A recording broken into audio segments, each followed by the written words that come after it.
I want to thank Brian for inviting me to participate in his wonderful podcast on a topic that's very near and dear to my heart. So, green building upgrades and upgrading buildings into the 21st century offer tremendous, tremendous opportunities. And when you do it right, by upgrading your building into the 21st century, you will have a building that has lower operating costs, higher value, lower liabilities from the excess carbon emissions. And so, in fact, it is a tremendous business opportunity.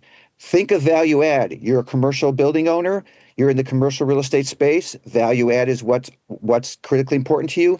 This is the value add strategy for the 21st century that can be added to your existing value add strategy, but you need to include this component, this approach, these strategies.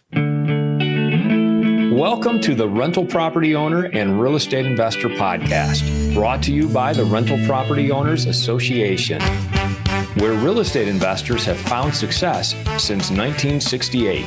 I'm your host, Brian Hamrick from Hamrick Investment Group.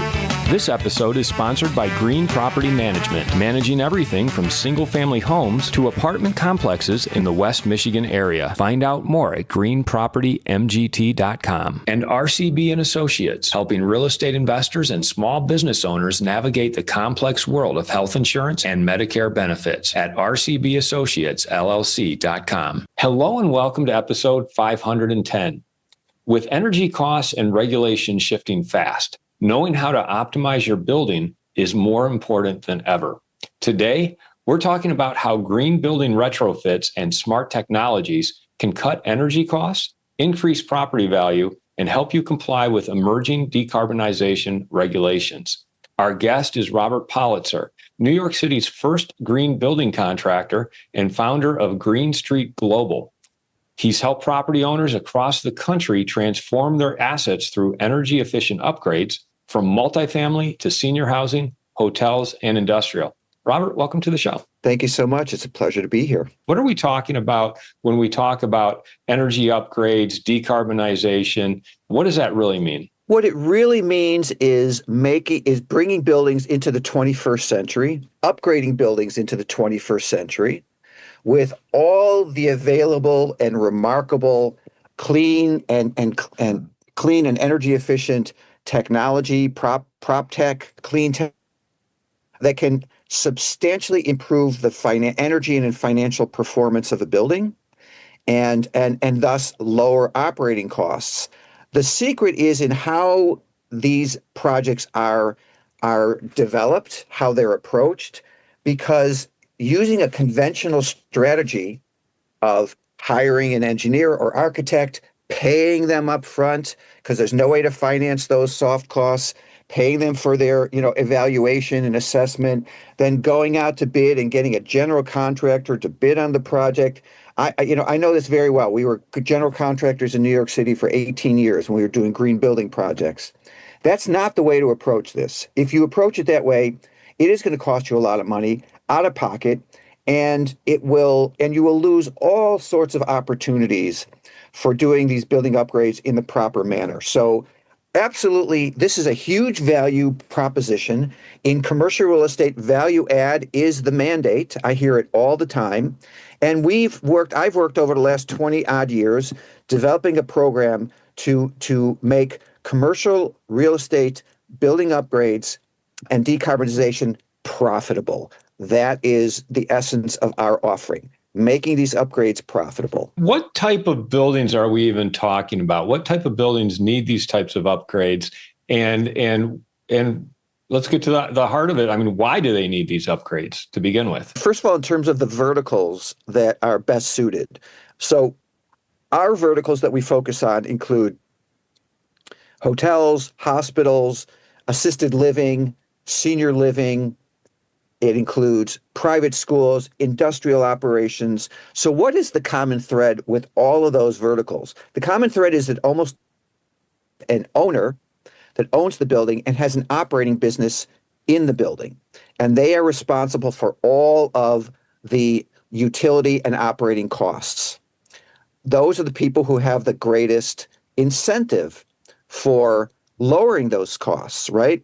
So those are the verticals we work with. When you've got split incentive scenarios where you've got, like typically in office buildings and large malls where the tenants are working on a triple net lease and they are 100% responsible for all the utilities, that lowers the incentive for the owner to do much of anything around, increasing the performance of their building. So those are the verticals that we work with.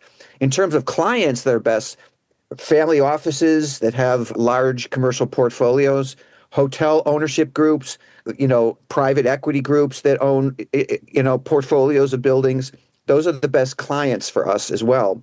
But there's really, especially given the expansive nature of our program, and I'll get into that in a little while, there's really no building that we can't find some savings in. And here's the point also that I want to really convey. What I see all the time in commercial building owners, all kinds of strategies for value, for adding value to their buildings and their operations, right? So that usually means an owner is going to buy additional air rights to build some more square footage, or it's going to be converting commercial to residential, or maybe it's going to be adding vending machines and, whatever, right? But almost always what's missed is the operational efficiencies that are, in my view, it's the gold, the unseen gold under the feet of these property owners that can be mined if you know how to unleash all of these opportunities. Give us some examples of that. I mean, what are some of the efficiencies that some of this green technology and retrofitting is able to bring to these properties? First and foremost, with our program that has a unique, it's our proprietary program. We first begin, phase one of our program begins with cost saving solutions. And so we've got the most comprehensive cost saving solutions program, frankly, in the marketplace today. We have over 60 different cost centers that we can evaluate by doing audits and to determine whether there's overbilling or billing errors, or whether there are negotiations that can be done with existing vendors or new vendors brought in, right? Yeah, are you talking about utility vendors? So we're talking about both utility. It's not vendors usually with utilities. It's usually the utility companies, right? Like, the whoever you're getting your electricity from, or you're getting your gas from, or you're getting your water from. It's usually the utilities, right? And those are the building related expenses that we've got one company we've been working with for about 5 years now. They've been doing this for about 20 years. And they have a model, which is our model also, identical, where they will pay their auditors, their professional auditors, in full to do a high-level professional audit of all the utility bills and gas, electric, water, sewer, waste, telecom. And when they find savings, they'll split the savings with the client usually for 36 months. We use the same model. The difference with us is that we include them as one of our partners. We have a second partner that works on the invoiced products and services.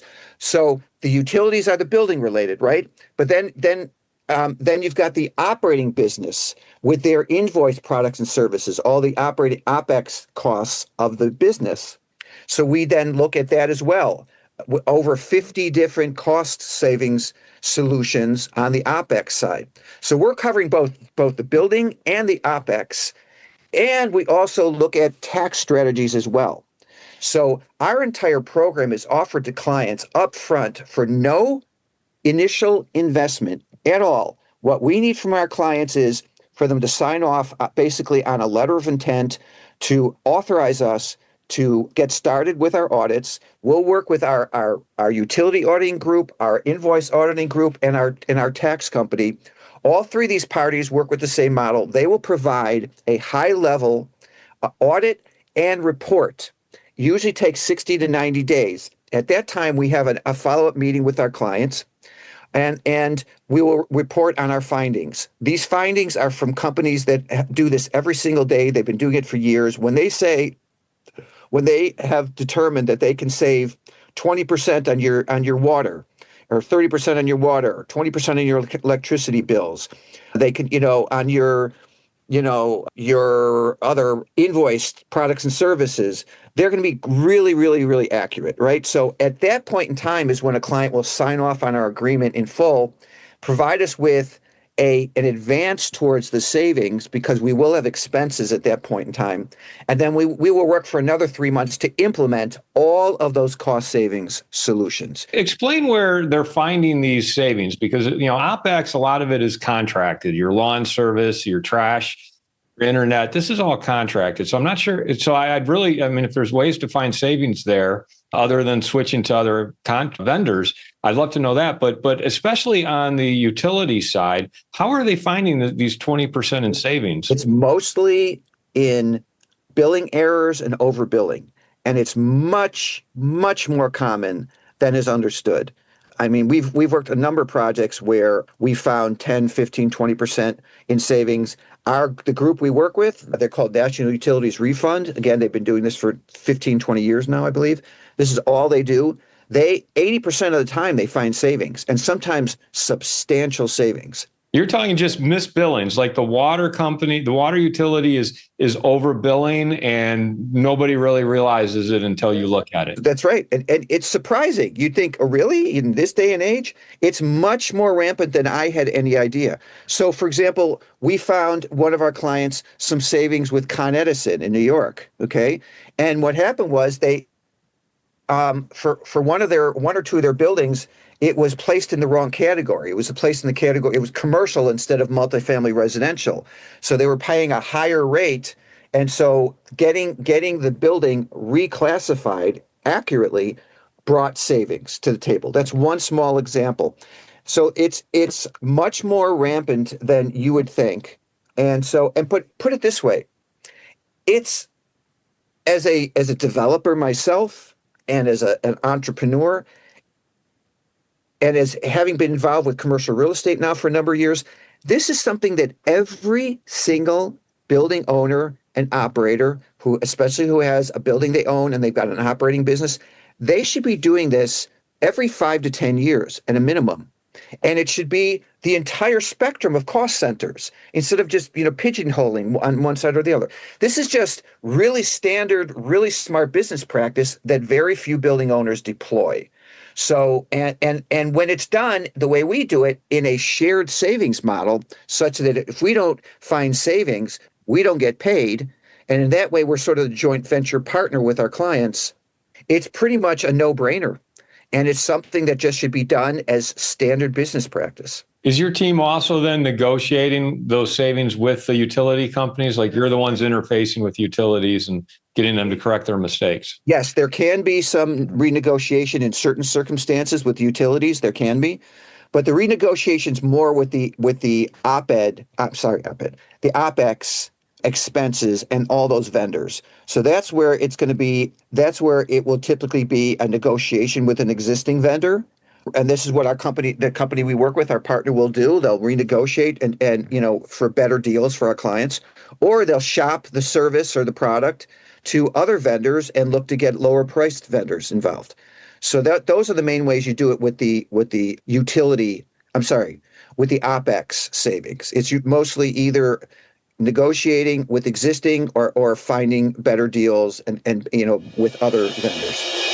I'd like to take a moment to tell you about Green Property Management. Not only do they manage everything from single-family homes to apartment complexes in the West Michigan area, they also manage my entire portfolio. So I can tell you from personal experience that their unique flat fee management style is worth a closer look. If you feel that your property isn't operating to its fullest potential, then Green Property Management can help you take a holistic approach that will save you money, eliminate your headaches, and increase your net income. And if you're a property manager interested in applying Green Property Management's model, give them a call at 1-866-95-GREEN or visit them on the web at greenpropertymgt.com.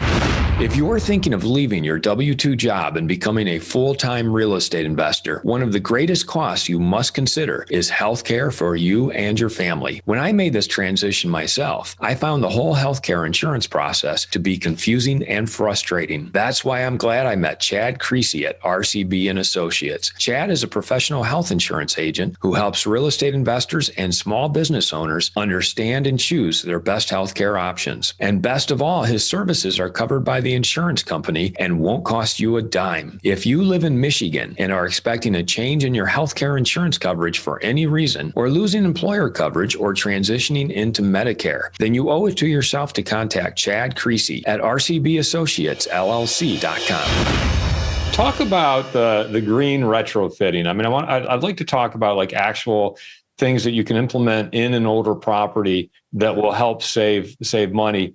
And, I'll just use it as an example. When you get a Fannie Mae or a Freddie Mac and they have that green loan program, quite often all that means is put in low flow shower heads or low flow faucets, and then they call it a day. I mean, it could take us past that. I'm glad you brought it up that way, because those are really, how to put it, that's like dipping your toe in the water, and kind of fulfills their mission, but really, because they are leaving so much meat on the bone, right? By just with those modest means. So, we started the first green building company, as you said, in New York City back in 1998. And so, we kind of came of age with the green building movement that really started at about that time, even before there was LEED and those other green building certification programs. And the essence of green building, going way back, was that you look at buildings holistically, not as an individual group of components, but total holistic, organism, if you will, a total holistic, building. And when you do it that way, there's many, many, many more opportunities. So in green building, and also in building science, right, which is also a field that has grown up in conjunction with green buildings, the place to begin is with the building shell. So the first thing you always want to do with green building projects is to optimize the performance of the building shell. So so the first thing to do is then to try to tighten up the building shell. So there's less air leakage, right? So that's the first thing. Then you want to try to add additional insulation whenever possible, right? So, and it turns out that there are other products. For example, we have a product we work with in our marketplace. It's an extraordinary nanotechnology window membrane that can be installed on existing windows, even if it's a single pane window, and it will lower the amount of heat loss and heat gain by 40%. 40%. So we always begin, as per my training, with optimizing the building shell, right? That's also going to mean, roof insulation usually, because, like wearing a hat, that's where a lot of the heat is lost and gained through the top of the building. So tighten up the building, make it, better insulated. In fact, there's a program called Passive House. I'm not sure if you've heard of Passive House. It came from Europe. It's basically a way of optimizing the energy efficiency of a building.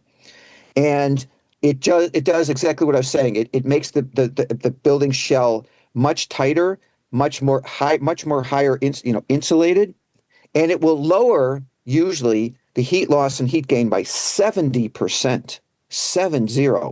So that's always the place to begin. Always optimize the building shell. The next step usually is, after you've done that, is to look at the HVAC system, because that's going to be your largest draw of power, right? So to make the HVAC system either more efficient by tuning it up, right, or replacing it.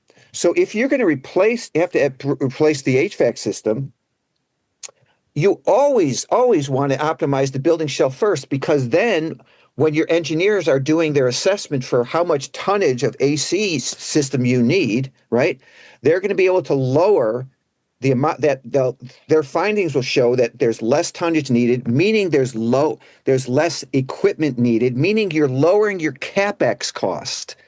So when you do this holistically, it might cost you a little more for the building shell, but when you do that with the HVAC upgrade, you can almost always offset that extra first cost with the building shell optimization, right? So the HVAC upgrade, along with the building shell upgrade. Then, of course, you look at all of your electrical appliances, your plumbing appliances, your electrical fixtures, all about lowering the load, bringing in the most efficient technology, right?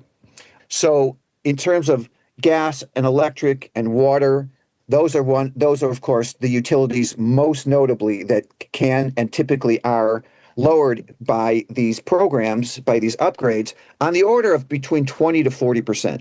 And the beauty is when you lower these operating costs and by that amount, two main things happen. Number one, again, you're lowering your OPEX, you're lowering your utility costs, operating costs, and thus you're increasing your NOI. And the beauty of commercial real estate, when you increase your NOI, you also increase the value of the building, right? The second part is that when you do this, like in the way we do it, when we do the second phase of our program, that's the energy efficiency and green power upgrade. We are decarbonizing the building. Then we're using fossil fuels, right? So that component, that value add component, especially in markets where there are low carbon mandates, comes as a free added value to this program. That's the beauty of it. I started this by saying building owners think that decarbonizing buildings is so expensive. No, it's not. When you do it in a manner of like what I'm describing, starting with the cost savings, then doing the building upgrade. And by the way, we have multiple ways of financing 100% of all the soft and the hard costs of the building upgrade. So we can do it for a client with no out-of-pocket costs. We then do also have a shared savings model in our phase two. So it's really about building shell optimization, then looking at optimizing the HVAC system, and then optimizing and upgrading all of the existing lighting and electrical appliances and water appliances. And water, by the way, is especially in if you're out west, water, especially fresh water, is only going to become a bigger and bigger and bigger issue in all kinds of different ways. So when you're lowering your water consumption, that's like a hedge against any number of issues you might have to face down the road. So water savings also is really huge. Where do the funds come from to do everything you just mentioned? Because that sounds very expensive to me. There are multiple ways of funding these projects. First and foremost, there's C-PACE financing.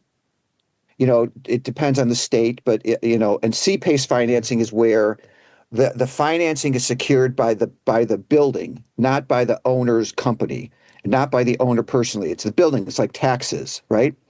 So C-PACE financing is specifically tailored for doing these energy efficiency upgrades.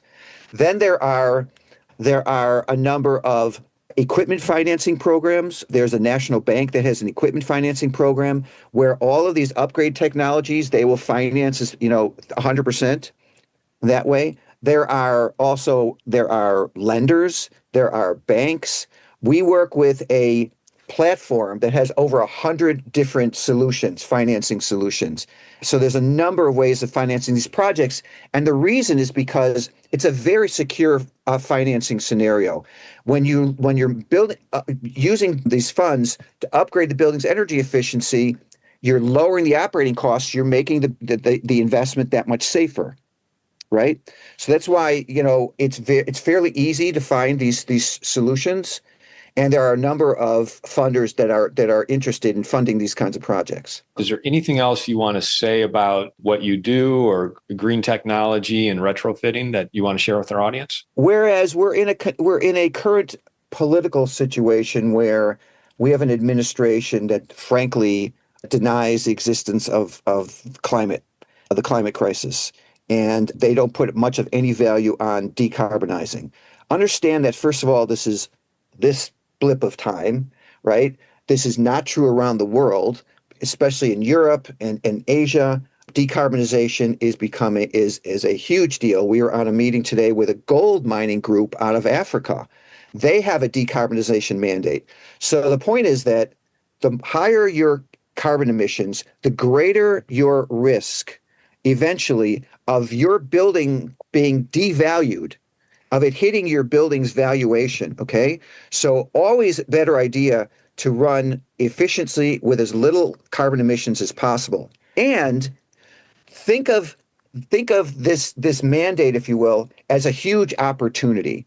Because again, if you work with us or somebody who understands what we do about turning these liabilities into opportunities, it's a great business opportunity to upgrade your building, bring it into the 21st century, improve the performance, the financial, environmental performance, while you lower the carbon emissions that comes as a free added value. How would people find out more about you, your company, or get a hold of you? They can go to our website, greenstreetglobal.com. We've got clients can register on our site to get started. They can find me on LinkedIn. And otherwise, my email address is robert@greenstreetglobal.com. How are you using AI? I use AI every single day now, every day in all kinds of different ways. And you know what it's doing? It's like adding an element of productivity that I've never experienced before in my career. I mean, I can pull together, proposals, letters of intent, even legal responses, right? To, the knuckleheads who, want to get their hands on your bank account one way or the other. There's so many ways it is. And I totally agree with this concept, which is that AI, it's not going to be AI so much that's going to lead to people losing their work and losing their livelihoods. It's going to be people who don't include and are not AI capable that are going to be losing these jobs. So everybody needs to be up and familiar at a minimum with ChatGPT. At a minimum, it's critically important. Robert, thanks so much for coming on the show today. I mean, I could talk for another hour with you about your topic. Yeah, that was great. It was really wonderful. Thanks so much for having this conversation. My pleasure. Thanks, Brian. I want to thank everybody for listening to this episode. I'm your host, Brian Hamrick from Hamrick Investment Group, and you can find out more about me by going to higinvestor.com. That's higinvestor.com. This episode was sponsored by Green Property Management, managing everything from single-family homes to apartment complexes in the West Michigan area. Find out more at greenpropertymgt.com. And RCB & Associates, helping real estate investors and small business owners navigate the complex world of health insurance and Medicare benefits at rcbassociatesllc.com. You've been listening to the Rental Property Owner and Real Estate Investor Podcast, brought to you by the Rental Property Owner Association. You can find out more at rpoaonline.org. If you enjoyed this podcast, please go to iTunes to subscribe, rate, and review.